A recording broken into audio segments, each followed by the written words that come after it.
બોટાદ શહેરમાં આવેલ 71 વીઘા જેટલી સોનાની લગડી સમાન જમીનના ખોટા દસ્તાવેજનો ભાંડો ફૂટ્યો છે। બોટાદમાં સ્ટેશન રોડ ઉપર આવેલી ઝવેરી જીન હાલ બંધ હાલતમાં છે। બોટાદ શહેરની મધ્યમાં આવેલ આ ઝવેરી જીનની કરોડોની કિંમત આંકવામાં આવે છે। ત્યારે ભાવનગરના મહાવીરસિંહ કનુભા ગોહિલ અને તેમના સાગરીતોએ આ ઝવેરી જીન ઉપર કબજો મેળવવા માટે ખોટા દસ્તાવેજો બનાવી નગરપાલિકા સહિતની સરકારી કચેરીઓમાં રજૂ કરી માલિકી હક દાવો કર્યો હતો, જે અંગે તપાસ કરતા દસ્તાવેજો ખોટા હોવાનું જાણવા મળતા ઝવેરી જીનમાં માલિક નવનચંદ્ર પદ્મશી ઝવેરી, જે હાલ મુંબઈ રહે છે, તેઓએ બોટાદ પોલીસ સ્ટેશન ખાતે આ શખ્સો વિરુદ્ધ ફરિયાદ નોંધાવેલ। ત્યારે બોટાદ એલસીબી પોલીસ દ્વારા અંગે તટસ્થ તપાસ કરી માલિકી હકના દસ્તાવેજો ખોટા ઊભા કરાયા હોવાનું જાણવા મળતા 2 આરોપીઓની અટકાયત કરી હતી।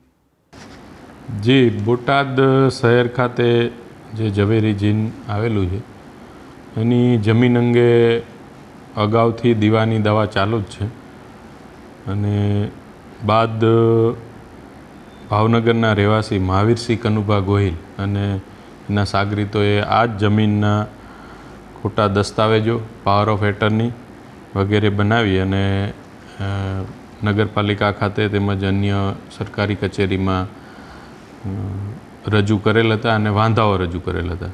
ત્યારબાદ તપાસ દરમિયાન આ જે આરોપી છે મહાવીરસિંહ અને એના સાગરીતોએ ખોટા દસ્તાવેજો બનાવવાની હકીકત સામે આવેલ, જેથી ફરિયાદી નવીનચંદ્ર પદમસિંહ ઝવેરી, જે મુંબઈ રહે છે, તેઓએ ગુનો દાખલ કરાવેલ અને બોટાદ પોલીસ દ્વારા આઈપીસી કલમ 465, 67, 71 અને 420 મુજબ 12 જૂને ગુનો રજીસ્ટર કરવામાં આવેલો હતો। આ ગુનાની તપાસ લોકલ ક્રાઇમ બ્રાન્ચ પીઆઈ એજી સોલંકી નાઓ ચલાવી રહેલ છે અને ગુનાની તપાસના કામે પૂરતા પુરાવા મેળવી આરોપી મહાવીરસિંહ તેમજ ચંદ્રકાંત પુરુષોત્તમભાઈ સોલંકી એ લોકોને અગાઉ અટક કરવામાં આવ્યા છે અને હાલ આ કામે અન્ય આરોપી પ્રદ્યુમનસિંહ ઉર્ફે પદુભા અજુભા ગોહિલ તથા સત્તુભા ઉર્ફે છત્રપાલસિંહ સરવૈયા, જે ભાવનગરના રહેવાસી, જેને ગઈ 9/7/2024ના રોજ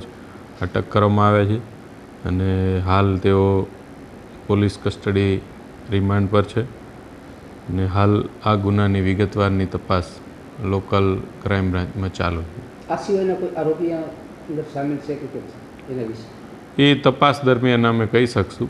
જે કોઈ પણ વિરુદ્ધ પૂરતા પુરાવા મળશે એમને તપાસના કામે આગળ અટક કરવામાં આવશે। હા, જે ભાવનગરના આરોપીઓ છે એમના વિરુદ્ધ ત્યાં ભાવનગરમાં પણ આ જ રીતે બોગસ દસ્તાવેજો બનાવવા અંગેના ગુના રજીસ્ટર્ડ થયેલા છે। આજરોજ તપાસ દરમિયાન શંકાના આધારે વધુ 2 આરોપીની અટકાયત કરવામાં આવી છે। તેમાં પોલીસની તપાસ દરમિયાન ભાવનગરના સતુભા ઉર્ફે છત્રપાલસિંહ તથા પ્રદ્યુમનસિંહ ઉર્ફે પદુભાનું નામ ખુલતા તેઓની અટકાયત કરાઈ છે, જેના ગુનાહિત ઇતિહાસ તપાસતા આરોપીઓ ઉપર આ પહેલા પણ ખોટા દસ્તાવેજો ઊભા કરવા સહિતના ગુનાઓ નોંધાયેલા છે તેવી જાણકારી બોટાદ પોલીસ અધિક્ષક દ્વારા આપવામાં આવી હતી।